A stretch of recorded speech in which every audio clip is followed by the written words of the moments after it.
Comment recevoir le Saint-Esprit? L'as-tu déjà reçu? Voilà ce qui fait l'objet de notre prière d'aujourd'hui. Et je prie qu'en écoutant cette parole, si tu n'as pas encore reçu le Saint-Esprit, tu n'es pas rempli du Saint-Esprit, que cette grâce te soit accordée aujourd'hui dans le nom de Jésus-Christ.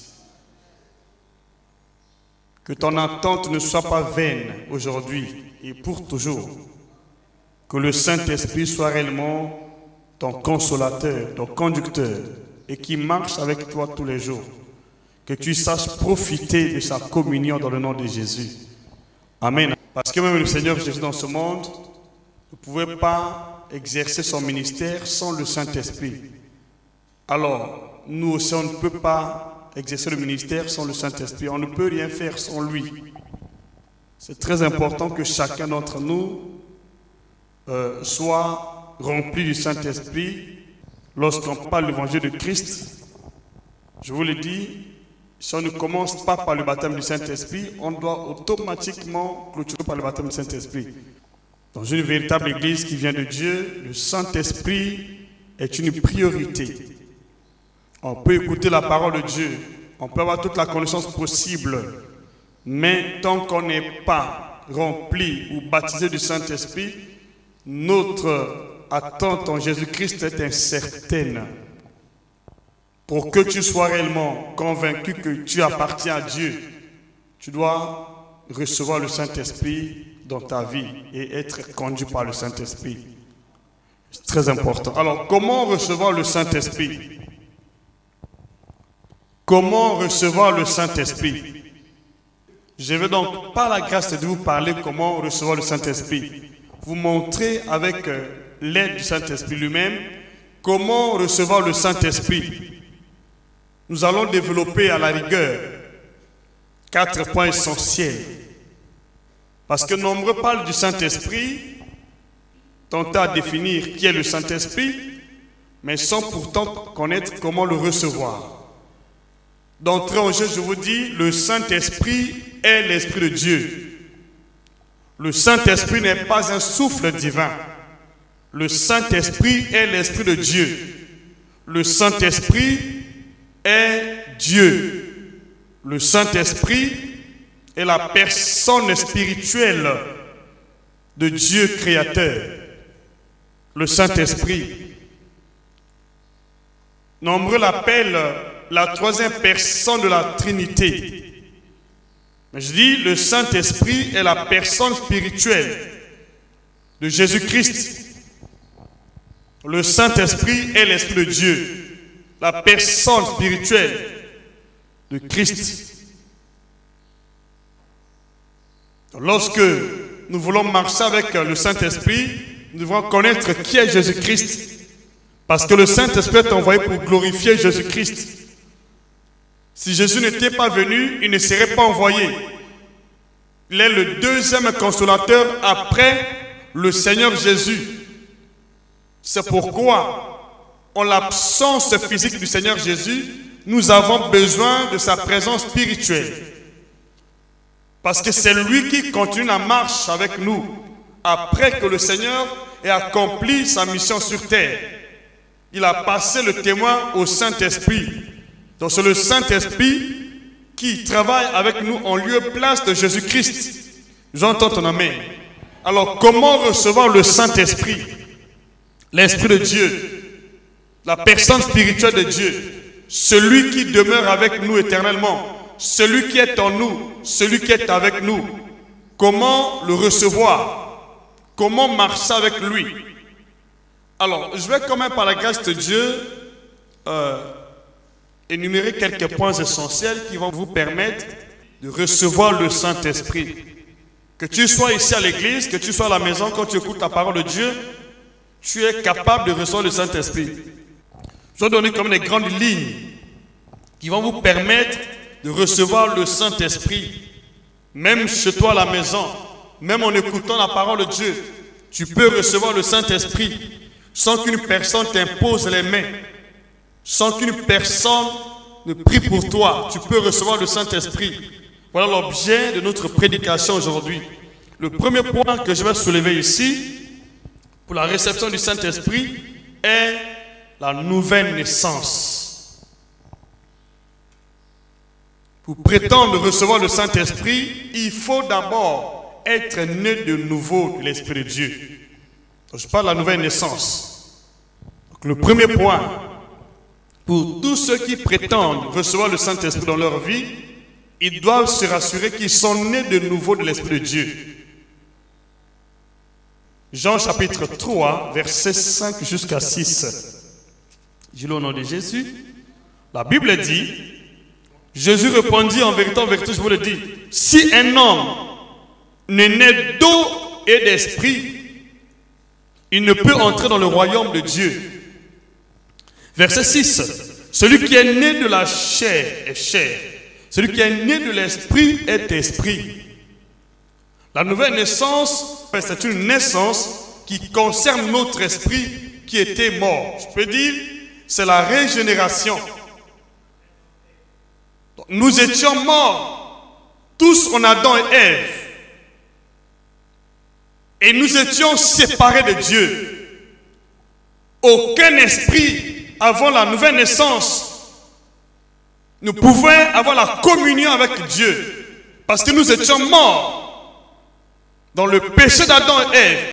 Donc, il y avait une séparation entre notre esprit humain et l'esprit de Dieu. Donc quand on parle de la mort spirituelle, il ne s'agit que de la séparation qui avait eu lieu entre l'esprit de Dieu et l'esprit humain. Donc la nouvelle naissance régénère notre esprit, ramène notre esprit mort en vie. Sa nouvelle naissance, cette nouvelle naissance est possible avec l'aide du Saint-Esprit.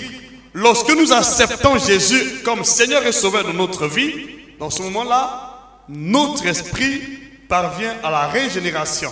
C'est en ce moment qu'on peut parler de la nouvelle naissance. Donc lorsqu'on parle de la nouvelle naissance, il s'agit logiquement d'une repentance d'un cœur sincère qui s'engage à délaisser le péché en suivant Jésus comme son Seigneur et Sauveur. Lorsqu'une personne écoute la parole, il se sent convaincu par la parole de Dieu. Il prend l'engagement d'abandonner le péché pour suivre Jésus. Il prend l'engagement dans son cœur, dans son fort intérieur. Il prend l'engagement d'abandonner les mauvaises voies parce qu'il a découvert la vérité. Et cette fois-ci, il accepte Jésus comme Seigneur et Sauveur. Dans ce cas, il parvient à la nouvelle naissance. Donc la nouvelle naissance est le produit de l'engagement que nous prenons après avoir parvenu à la connaissance de la vérité, en abandonnant les mauvaises voies et en acceptant Jésus comme Seigneur et Sauveur de notre vie. Lorsque nous l'acceptons dans notre vie, après avoir parvenu à la connaissance de la vérité, ou après avoir écouté la parole de Dieu, nous parvenons à la nouvelle naissance. C'est pourquoi la Bible dit, c'est en croyant du cœur que l'on parvient à la justice, en confessant de la bouche que l'on parvient au salut. La nouvelle naissance n'est pas une simple confession de la parole de Dieu. Ce n'est pas une simple confession de Jésus comme Seigneur et Sauveur. C'est d'abord le tas d'un cœur convaincu de son péché après avoir écouté la parole de Dieu. Lorsque j'écoute la parole de Dieu, je parviens à la vérité, je commence à découvrir que j'étais dans la mauvaise voie. Parce que Jésus avait donné sa vie pour notre vie. Lui, il n'avait jamais commis de péché. C'est nous qui étions condamnés à mort. C'est nous qui étions condamnés dans le péché. Mais Jésus a donné sa vie comme rançon pour notre salut. Il nous a rachetés par son sang, sans tache et sans défaut. Alors, lorsque j'écoute la parole de Dieu et que le Saint-Esprit me convainc que je dois abandonner la mauvaise voie parce que Jésus était mort pour moi, en ce moment-là, je peux prendre l'engagement de le recevoir dans ma vie comme mon Seigneur et Sauveur. Et dès lors que cet acte est posé, je suis donc né de nouveau de l'Esprit de Dieu. Au-dedans de moi, il y a une régénération. J'entends ton amen. Il y a une régénération. Et lorsque mon esprit est régénéré, je suis prêt au baptême du Saint-Esprit. Je suis prêt à recevoir le Saint-Esprit. Je suis prêt à être rempli du Saint-Esprit.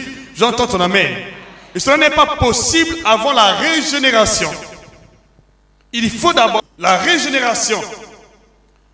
Mon esprit doit être convaincu que Christ était mort pour moi. Que j'étais dans ce monde sans salut. J'étais dans ce monde sans secours. Abandonné aux puissances occultes. Mais il y a quelqu'un qui avait donné sa vie pour me sauver, me faire passer de la mort à la vie, des ténèbres à la lumière, de l'empire du diable au royaume de Dieu. Et cette personne s'appelle comment? Jésus-Christ, le Fils de Dieu, qui est aussi l'agneau de Dieu. Dis-moi amen avec assurance. La nouvelle naissance n'est pas une simple confession. Si tu as confessé sans pour autant être convaincu intérieurement que Christ était mort pour tes péchés et qu'il a pris tes péchés dans son corps sur le bois, je vous dis, ton esprit n'est pas régénéré. Tu vas rester la même personne. La nouvelle naissance doit marquer ton cœur lorsqu'il écoute la parole de Dieu. La nouvelle naissance doit laisser un souvenir de repentance dans ton cœur. Lorsque tu écoutes la parole de Dieu, tu deviens convaincu que cette parole est une vérité inhérente. À ce moment-là, je peux recevoir Jésus comme Seigneur et Sauveur. Et personne ne va m'efforcer d'abandonner les péchés. Je vais m'engager par motif de conscience parce que je sais que Jésus-Christ était réellement mort pour ma vie. Je me rends compte de mon état de péché, je renonce à ces péchés sans une force contraignante. Dis-moi amen. C'est le Saint-Esprit qui va te convaincre, que Jésus était mort pour ta vie. J'entends ton amen. C'est à ta place qu'il était mort, c'est à ta place qu'il était condamné. Dis-moi amen avec assurance. C'est à ta place qu'il avait payé le prix de son sang, sans tâche et sans défaut. Dis-moi amen avec assurance. Dès lors que mon cœur est convaincu, j'accepte Jésus comme Seigneur et Sauveur dans ma vie, je parviens à la nouvelle naissance. Dans ce moment-là, mon esprit n'est plus condamné. Je deviens enfant de Dieu. Même si je ne suis pas encore fils de Dieu, mais je suis devenu maintenant enfant de Dieu. J'entends ton amen. Je suis enfant de Dieu parce que je suis né de nouveau l'Esprit de Dieu. Donc, pour recevoir le Saint-Esprit, je dois d'abord me rassurer de ma nouvelle naissance. Il faut être enfant de Dieu. La nouvelle naissance nous accorde l'identité d'enfant de Dieu. Mais on n'est pas encore fils de Dieu. Mais on est enfant de Dieu parce que nous sommes nés de ses entrailles. C'est-à-dire des entrailles de son esprit. On devient enfant de Dieu. Et nous avons cette fois-ci le statut d'enfant de Dieu. Le statut d'héritier de Dieu, de co-héritier avec Christ. Nous avons cette fois-ci sur notre vie le nom de Jésus-Christ. Parce que la nouvelle naissance est aussi le baptême du nom de Jésus-Christ. On appelle ça aussi le baptême de la régénération. C'est le baptême de la nouvelle naissance, le baptême du nom de Jésus. J'entends ton amen. Donc, pour recevoir le Saint-Esprit, il faut passer par le baptême du nom de Jésus, le baptême de la régénération. J'entends ton amen. Lorsque je suis né de nouveau l'Esprit de Dieu, je peux prétendre recevoir le Saint-Esprit. Ouvre ta Bible dans le verset suivant. Dans Actes chapitre 2. Actes chapitre 2. Verset 37. Verset 37 à 39. Acte 2.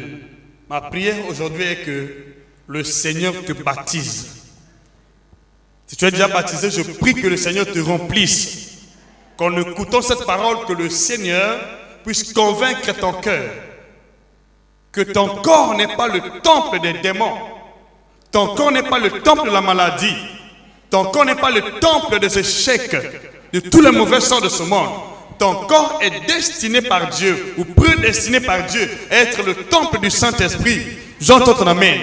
C'est ce qui crée la différence entre les humains. Il y a bien d'autres qui sont les temples des démons, mais d'autres sont les temples du Saint-Esprit.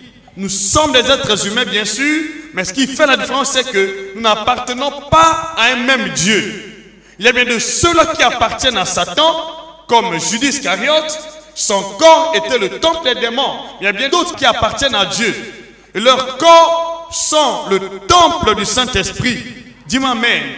Alors, si Dieu t'a appelé, ne te compare pas à une personne donnée, parce que vous n'êtes pas d'une même nature spirituelle.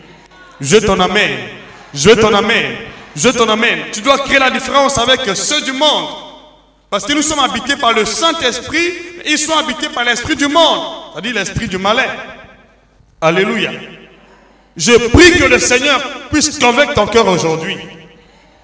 Je prie que ton cœur soit réellement convaincu à Dieu. Et tu comprennes que tu appartiens à Dieu. Ta vie n'est pas une vie ordinaire. Ta vie n'est pas une vie comme celle des humains. Ta vie est une vie divine. Tu étais prédestiné par Dieu à vivre dans ce monde la vie de Dieu. J'entends ton amen. Il y a bien des gens qui doivent vivre la vie des hommes. Il y a de ceux-là qui sont appelés à vivre la vie de Dieu.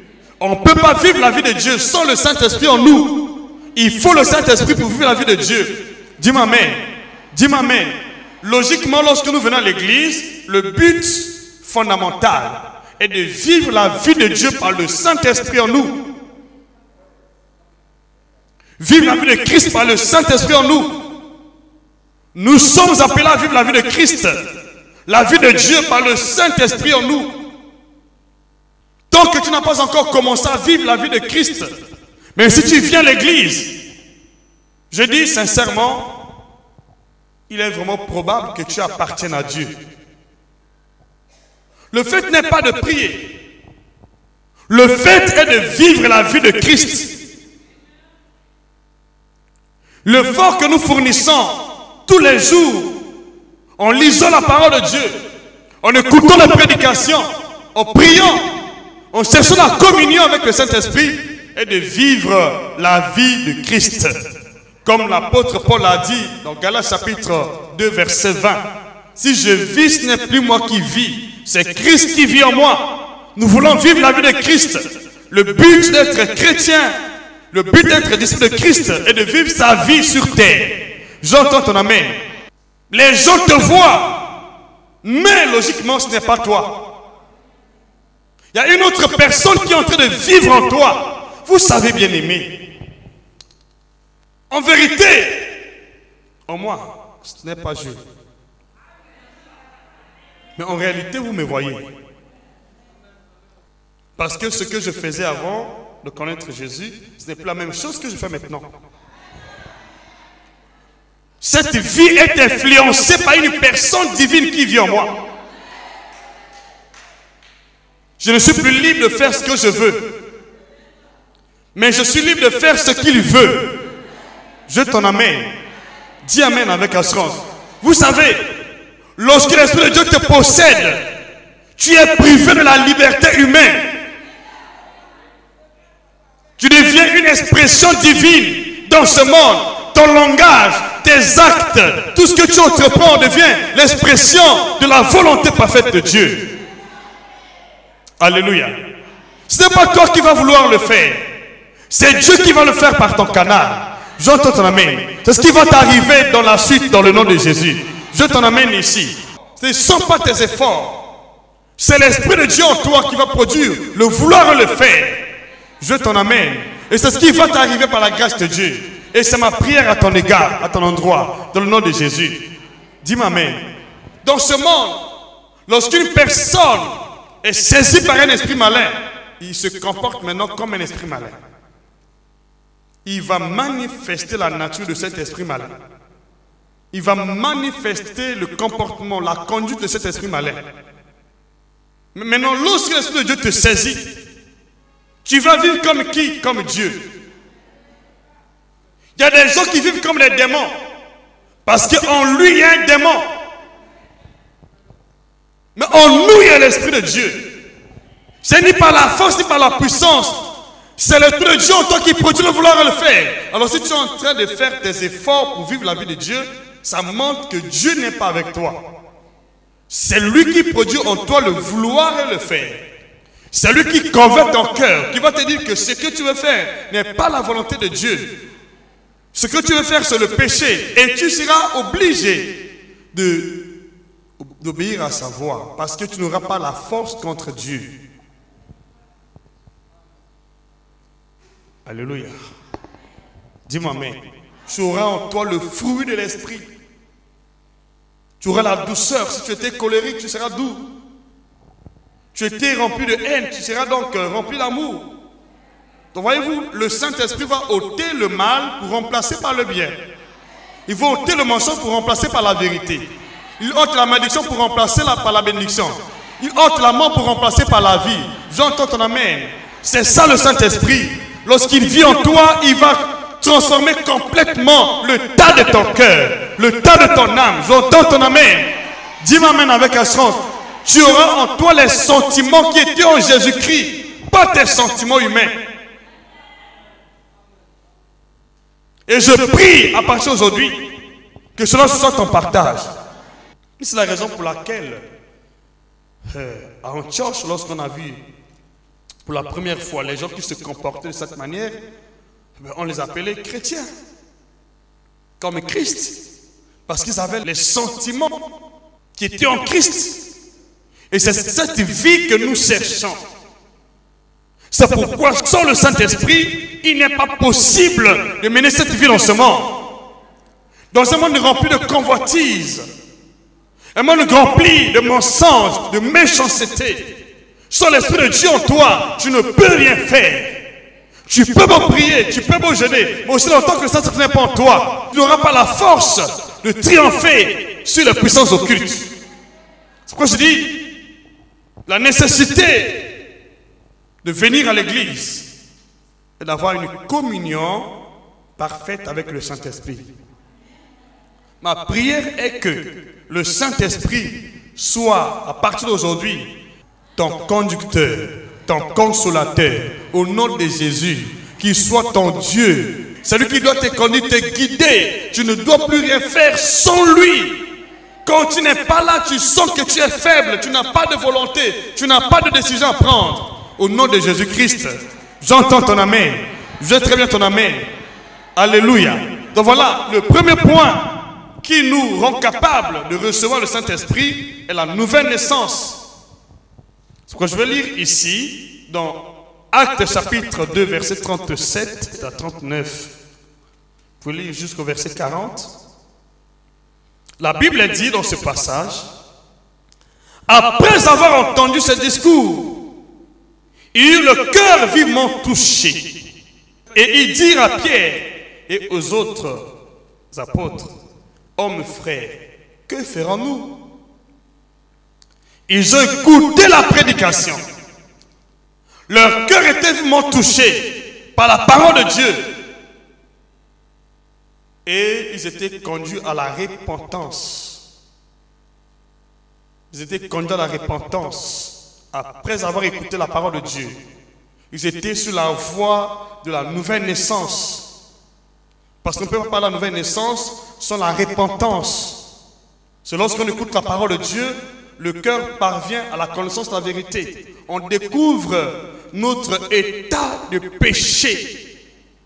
On comprend que la vie que sont en train de mener n'est pas une vie divine, ce n'est pas une bonne vie. On se ressaisit, on prend l'engagement de tout abandonner. C'est en ce moment-là qu'on se trouve sur la voie de la régénération. Aussi longtemps que je n'ai pas pris l'engagement d'abandonner la mauvaise vie, mais si je viens à l'église, je ne suis pas sur la voie de la nouvelle naissance. Même si je confesse Jésus comme Seigneur et Sauveur, et je reste dans mon état de péché, je ne suis pas né de nouveau. Parce que la nouvelle naissance engage d'abord le tas de notre cœur. C'est le cœur qui se répand sincèrement. Le cœur qui est convaincu à l'intérieur. Après avoir écouté la parole de Dieu, je deviens convaincu que cette parole est une vérité. Je dois changer mon mode de vie, ma manière de vivre dans ce monde. Je dois abandonner cette mauvaise vie pour suivre Jésus. C'est en ce moment-là, comme la Bible dit, en croyant du cœur, on parvient à la justice. Lorsque mon cœur est convaincu, se repent sincèrement, je suis justifié devant Dieu. Et dès lors que je confesse, je parviens au salut. Vous connaissez bien le salut. C'est la paix de Dieu qui nous est transmise à travers la foi en Jésus-Christ. Je peux parvenir à cette paix intérieure. Je peux expérimenter cette paix dans ma vie. Cette victoire sur la puissance de ténèbres. Cette victoire sur le diable, sur la mort. J'entends ton amen. Ce que nous cherchons, bien aimés, à l'église n'est pas juste une apparence humaine. N'est pas juste chercher les relations avec les êtres humains dans l'église. Ce que nous cherchons dans l'église est le salut de notre âme. Chacun doit se rassurer du salut de son âme. Est-ce que moi, j'ai vu dans le chemin du salut? Parce que quand on le veut ou pas, bien aimé, le jugement final aura lieu. L'enfer existe. Le paradis existe. Le dernier jour, tu n'as pas voyagé avec tout ce que tu as gagné dans ce monde. Tu as voyagé seulement avec ton âme. C'est ton âme seule qui va t'accompagner dans ce voyage éternel. Ta chair humaine, ce corps de chair, va devenir poussière. Mais étant Jésus-Christ, Dieu va nous doter un nouveau corps, qu'on appelle le corps de gloire, qui va se transformer en un clin d'œil. J'entends ton amen. Dis-moi amen. Dis-moi amen. Dis-moi amen avec assurance. Pour ceux qui sont nés de nouveau en Jésus-Christ, qui sont des membres du corps de Christ, même s'ils meurent aujourd'hui, à la dernière trompette, ils vont se ressusciter vivants avec un nouveau corps qu'on appelle le corps de gloire. Un corps incorruptible. J'entends ton amen. Je t'en amène. Cependant, pour nous les vivants, si aujourd'hui même, la dernière trompette retentit, bien sûr pour ceux qui sont nés de nouveau en Jésus-Christ, nous allons donc tous, en un clin d'œil, revêtir un nouveau corps pour aller à la rencontre avec le Seigneur dans les airs. On n'ira pas avec ce corps-là. C'est à la dernière trompette, nous songerons tous en des corps nouveaux, en des corps de gloire. J'entends ton amen. C'est pourquoi il est vraiment important d'être né de nouveau l'Esprit de Dieu, pour devenir membre du corps de Christ. J'entends ton amen. Tu dois te rassurer de ta nouvelle naissance et vivre cette nouveauté de vie. Alléluia. Donc ici, ils écoutaient la parole de Dieu. Ils avaient eu le cœur vivement touché. C'était le chemin de la repentance. Verset 38. Pierre leur dit, répentez-vous, que chacun de vous soit baptisé au nom de Jésus-Christ.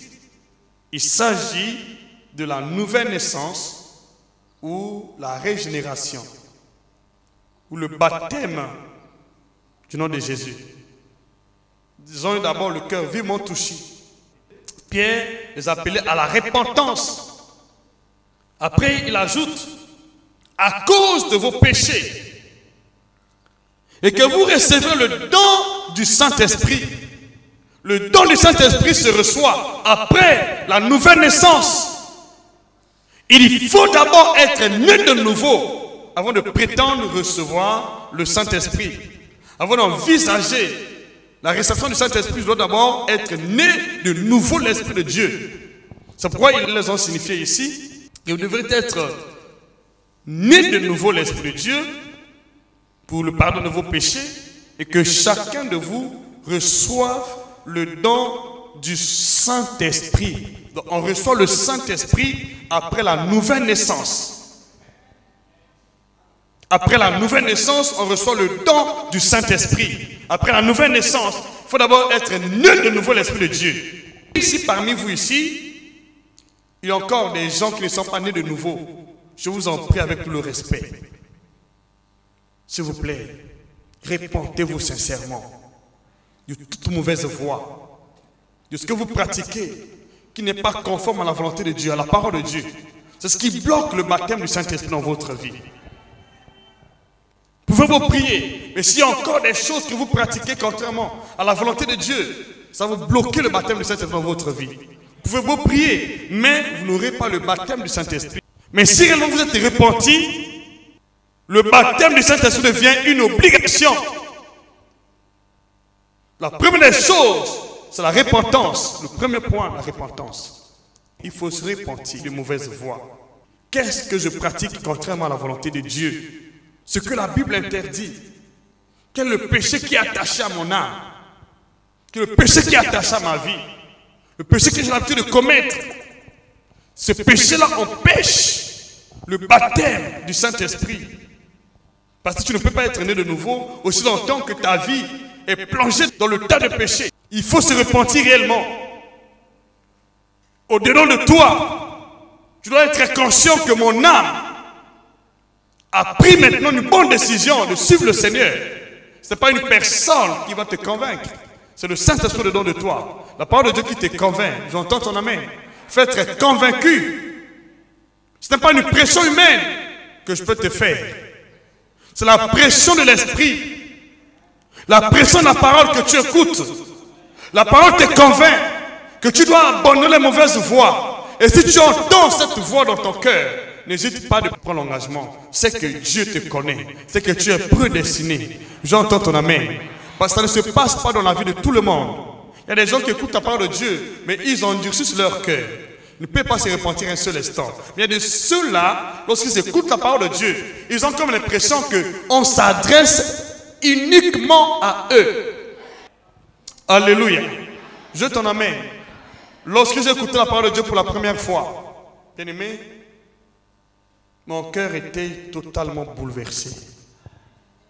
Ce jour-là, j'ai pris l'engagement de tout abandonner. J'espère que je vous ai déjà partagé mon témoignage à plusieurs reprises.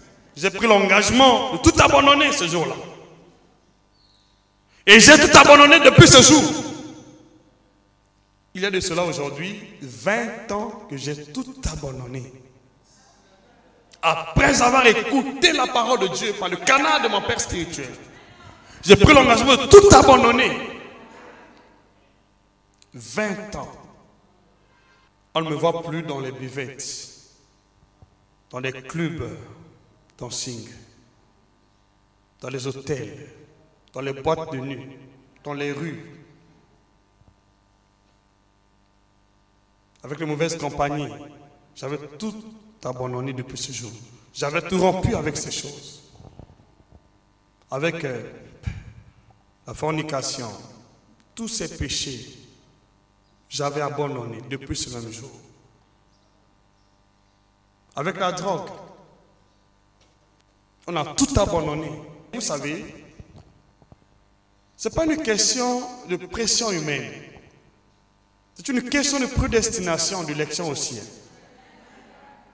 Lorsque j'écoutais la parole de Dieu, il n'y avait personne à mes côtés pour me convaincre. C'est la parole qui m'avait convaincu. Et Dieu m'a dit, je t'ai choisi.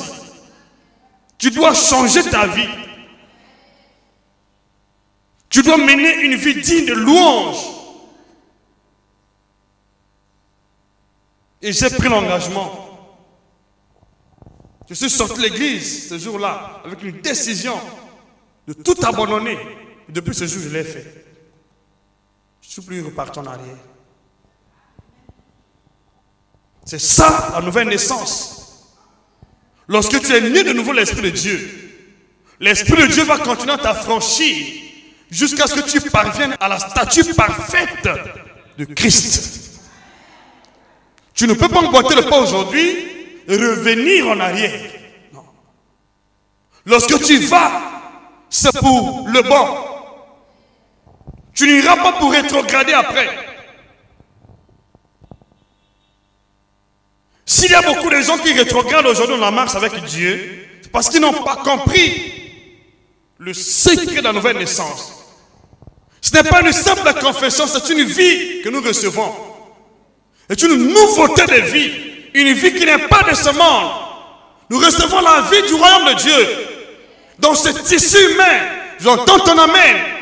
Et tu vas réellement sentir en toi que tu as reçu une nouvelle vie. Tu n'auras plus intérêt à marcher dans l'alcool, dans le mensonge, dans la vie du monde, dans la convoitise. Tu vas tout abandonner parce que cette vie ne sera plus redevable à toi. Cette vie ne va plus te convenir. Tu vas trouver que c'était une vie impure. Alléluia. Je prie qu'aujourd'hui que le Seigneur t'accorde la même grâce. Que ce soit ton partage au nom de Jésus-Christ. J'entends ton amen. Que ce soit ton partage. Que ce soit ton partage. Ton partage. Et tu dois, après avoir pris cet engagement, garder la communion avec le Saint-Esprit. Grandir dans la parole de Dieu. Persévérer dans la lecture de la parole de Dieu. Persévérer dans l'enseignement. Persévérer dans la communion fraternelle. Après la nouvelle naissance, il faut persévérer. Alléluia. Dis-moi amen. Dis amen. Dis amen. Je veux entendre bien ton amen. Verset 39. Il dit, car la promesse est pour vos enfants et pour tous ceux qui sont au loin, en aussi grand nombre que le Seigneur notre Dieu les appellera. Nous, la nouvelle naissance d'abord, si tu veux réellement recevoir le Saint-Esprit dans ta vie, tu dois passer par la nouvelle naissance. Il faut être né de nouveau l'Esprit de Dieu après une repentance sincère. Une repentance qui n'est pas une pression humaine, une repentance qui va de soi avec le tas de ton cœur, le tas de ton âme. La parole de Dieu que tu écoutes va façonner ton âme, va façonner ton cœur, jusqu'à ce que tu prennes la décision de ne plus repartir en arrière, de marcher dans le mensonge, dans la fornication ou dans les mauvaises vies. Dis-moi amen. Après la nouvelle naissance, l'autre point qui doit donc nous conduire dans le baptême du Saint-Esprit est la prière d'accord. Pour qu'on parle de la prière d'accord, il y a deux points essentiels. Le premier point est l'unité de la foi. Il faut être animé par la grâce de Dieu, par le même état d'âme. Vous pouvez lire cela dans Éphésiens chapitre 4, verset 13. Je vais lire aussi un verset dans Actes. Vous allez voir l'unité de la foi. Parce qu'il y a beaucoup de gens qui sont en train de prier, mais qui ne sont pas d'un commun accord avec la parole de Dieu. Pendant que tu pries, tu es en désaccord avec les frères ou les sœurs de l'Assemblée de Dieu ou du corps de Christ. Lorsqu'il y a un désaccord dans ton âme ou dans ta pensée, tu t'es déjà écarté du chemin du baptême. Tu dois être en accord dans ta pensée. Il faut être aligné dans la même longueur d'onde, la pensée, avec les membres du corps de Christ, les autres membres de l'Assemblée. Si tu manques cette vérité, tu ne pourras pas être rempli du Saint-Esprit, tu peux pas recevoir le Saint-Esprit. La paix est d'accord. Donc, je dis, à chapitre 4, verset 31 à 33, quand ils eurent prié, on n'a pas dit quand il a prié. Quand ils eurent prié, ils étaient nombreux. Quand ils eurent prié, le lieu où ils étaient assemblés trembla. Ils furent tous remplis du Saint-Esprit. Et ils annonçaient la parole de Dieu avec assurance. Verset 32. La multitude de ceux qui avaient cru n'était qu'un cœur. N'était qu'un cœur. Et qu'une âme. Nul ne disait que ses biens ne lui appartenaient en propre. Mais ils avaient tout en commun entre eux. Dis-moi amen. Mais tout était en commun entre eux. Il n'y avait pas de division. Nous voyons ici l'unité de la foi. Quand on parle d'unité de la foi, c'est l'état du cœur qui est animé d'une même pensée que la pensée de Christ, d'une même pensée que d'autres membres du corps de Christ. Donc vous êtes animés d'une même pensée autour de la parole de Christ. Il n'y a pas de pensée divergente. Pendant qu'on écoute la parole de Dieu, lorsque tu sens qu'en toi il y a des pensées divergentes, cela montre que tu n'es pas d'un commun accord. Tu n'es pas dans l'unité de la foi. Vous devrez comprendre et croire en la même chose. Ce que la parole de Dieu dit, quand tu écoutes la parole de Dieu et tu trouves que tes pensées sont alignées à la parole de Dieu, là, tu peux parler de l'unité de la foi. Dis-moi amen. L'unité de la foi. Tant qu'on n'a pas accès à ce niveau, l'unité de la foi, on n'est pas rédévable, on n'est pas qualifié au baptême du Saint-Esprit. Vous vous en souvenez? Lorsque les apôtres ont pris l'initiative de prier, la Bible dit dans Actes chapitre 1, verset 14, que d'un commun accord, ils persévéraient dans la prière. Ils étaient d'un commun accord. Lorsqu'on parle de commun accord, ici on fait allusion à l'unité de la foi, l'unité de l'esprit. Dans le deuxième point, dans la prière du commun accord, il y a premièrement l'unité de la foi, il y a l'unité de l'esprit. Donc premièrement, je dois prier avec l'unité de la foi. C'est-à-dire, pendant que j'écoute la parole de Dieu, je n'ai pas des pensées contradictoires dans mon cœur, je n'ai pas des pensées divergentes, je n'ai pas de faux raisonnements. Dis-moi amen. Ma pensée doit s'aligner à la parole de Dieu. Je dois avoir la pensée de Christ, comme l'apôtre Paul a dit. Que j'ai en moi la pensée de Christ, c'est-à-dire la parole de Christ. La parole de Christ devient une pensée qui inspire ta réflexion. Maintenant, le deuxième point dans cette prière du commun accord est l'unité de l'esprit. Vous savez vous-même, la Bible dit, dans 1 Corinthiens chapitre 6, verset 17, que celui qui s'attache au Seigneur devient avec lui un seul esprit. Un seul esprit. Alors, lorsque nous écoutons la parole de Dieu, tu deviens convaincu dans ton cœur que cette parole est une vérité. Cette parole ne vient pas d'une personne. Cette parole vient de Dieu. Et cette parole est envoyée par Dieu depuis le ciel pour moi, pour m'affranchir. Je dois donc aimer cette parole de tout mon cœur, sans réserve. Parce qu'il y a bien des choses, quand nous écoutons la parole de Dieu, il y a d'autres personnes qui raisonnent en disant c'est l'homme de Dieu qui a préparé cette parole pour moi. Lorsque tu penses que c'est un homme de Dieu qui a préparé une prédication pour toi, alors je vous le dis sincèrement, vous ne parviendrez pas à l'unité de l'esprit. Quand tu écoutes la parole de Dieu, tu dois être convaincu que cette parole-là vient de l'esprit de Dieu. Je peux entendre ton amen. Et je dois aimer cette parole sans reproche, sans préjugés, sans arrière-pensée, sans mauvais raisonnement. Je dois m'engager à la mettre en pratique. Je dois entendre ton amen. Dis-moi amen. Tant que je ne m'engage pas à la mettre en pratique, je ne parviens pas à l'unité de l'esprit. Vous connaissez ce que Dieu avait dit à Jérémie.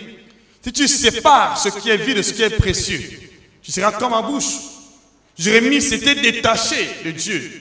Vous pouvez lire cela dans Jérémie chapitre 15, versets 18 à 19. Donc, il faut être attaché quand tu écoutes la parole de Dieu. Tu dois être à mesure de séparer le mal avec le bien. Tu dois être attaché à la parole de Dieu par amour sincère. Dis-moi amen. Quand tu t'attaches à la parole de Dieu par amour sincère, ton esprit devient un avec l'esprit de Dieu. Et vous savez vous-même, la Bible dit, nous sommes abreuvés d'un même esprit avec Christ. J'entends ton amen. Quand l'esprit devient un avec l'esprit de Dieu, il n'y a plus de prière à faire pour recevoir le Saint-Esprit. J'entends ton amen. J'entends ton amen. J'entends ton amen. C'est ce qui va t'arriver maintenant dans le nom de Jésus. Tu ne vas pas prier longtemps, Père, envoie-moi l'esprit. Non. Ça devient naturellement dans ta vie. La prière d'accord est fondée sur l'unité de la foi et l'unité de l'esprit. Éphésiens chapitre 3, verset 4. Maintenant, le troisième point que nous sommes capables de recevoir le Saint-Esprit est l'imposition des mains des noms de Dieu 1.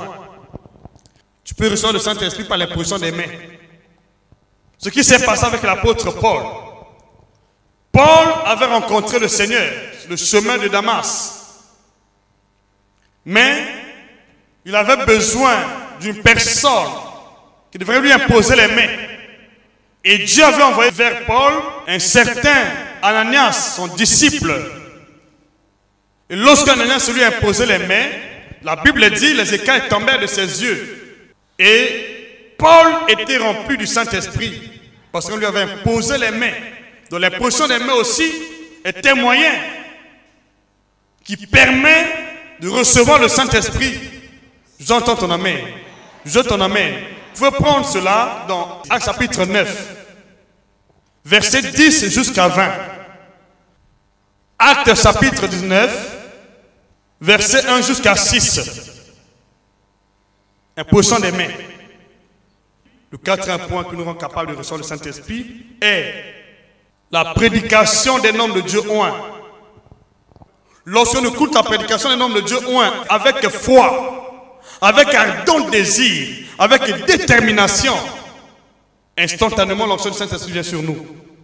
Et je prie aujourd'hui par la grâce de Dieu que vous qui m'écoutez, vous qui me suivez, que le Saint-Esprit puisse se fondre sur votre vie instantanément au nom de Jésus-Christ. Que le Saint-Esprit vienne sur votre vie sans condition, parce que vous avez engagé la foi, vous avez engagé votre désir de recevoir le Saint-Esprit. Lorsqu'on écoute la parole de Dieu par le canal d'un homme de Dieu oint, le Saint-Esprit n'est pas loin de vous. J'entends ton amen. Il suffit de manifester ce désir. Il suffit d'être conscient. Il suffit d'être réceptible. Tu es réceptible à l'onction. Tu écoutes la parole de Dieu. Tu ouvres ton cœur. Tu veux recevoir la parole. Tu reçois la parole avec dévouement. Tu reçois la parole avec détermination. Avec un cœur rempli de dévouement. Un cœur rempli de désir. Un cœur assoiffé. Que tu écoutes la parole de Dieu. Je l'ai dit, tu vas commencer à sentir des vibrations au-dedans de toi. Et qui vont se transformer par la puissante manifestation du Saint-Esprit. J'entends ton amen. La prédication du nom de Dieu oint est accompagnée de l'onction du Saint-Esprit. Quand tu écoutes, tu prends l'engagement aujourd'hui, j'écoute la parole de Dieu. Aujourd'hui même, que le Saint-Esprit vienne sur ma vie. Pendant que tu écoutes, dans cette attitude de prière, l'onction du Saint-Esprit va se fondre sur ta vie. Ma prière aujourd'hui est que pendant que tu écoutes cette prédication-là, que l'onction du Saint-Esprit se déchaîne sur ta vie. Que l'onction du Saint-Esprit vienne sur ta vie. Que Dieu envoie sa puissance sur ta vie. Manifeste ton désir. Manifeste ta soif. Sois déterminé. Sois engagé. Dis m'amen avec assurance. Ne cherche pas que quelqu'un vienne prier pour toi. Quand tu écoutes avec détermination, le Saint-Esprit n'est pas loin de toi. J'entends ton amen. Pendant que tu écoutes, le Saint-Esprit vient sur ta vie. Sans condition. J'entends ton amen. Je veux ton amen ici.